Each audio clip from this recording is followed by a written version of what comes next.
বলছেন রাতের বেলা তোমরা বাচ্চাদেরকে সন্ধ্যাবেলা ছেড়ে দিও না, সন্ধ্যাবেলা বাচ্চাদেরকে ছেড়ে দিও না, আগে ভালো করে সন্ধ্যাটা হয়ে যাক, যদি ছাড়তে হয় তারপর ছেড়ো।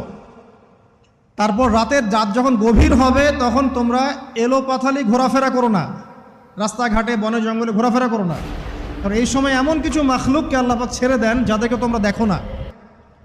এখন বিজ্ঞান যেটা প্রমাণ করতে পারে নাই, এটা কি বিজ্ঞানের ব্যর্থতা না ইসলামের ব্যর্থতা?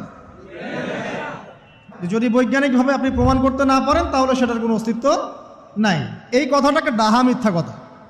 যদি মুমিন হতে চান তাহলে এই কথার উপরে এসে ইসলাম কবুল করতে হবে। যদি মুমিন মুসলিম হতে চান এই কনসেপ্টটার ঊর্ধ্বে এসে ইসলাম কবুল করতে হবে। আল্লাহ রব্বুল আলামিন এবং তার রাসূল যা বলেছেন সেটাই চূড়ান্ত সত্য, সেটা আমরা প্রমাণ করতে পারি বা না পারি, এটাকে অন্ধভাবেই বিশ্বাস করতে হবে। এটাই হচ্ছে একটা মৌলবাদী কনসেপ্ট। আর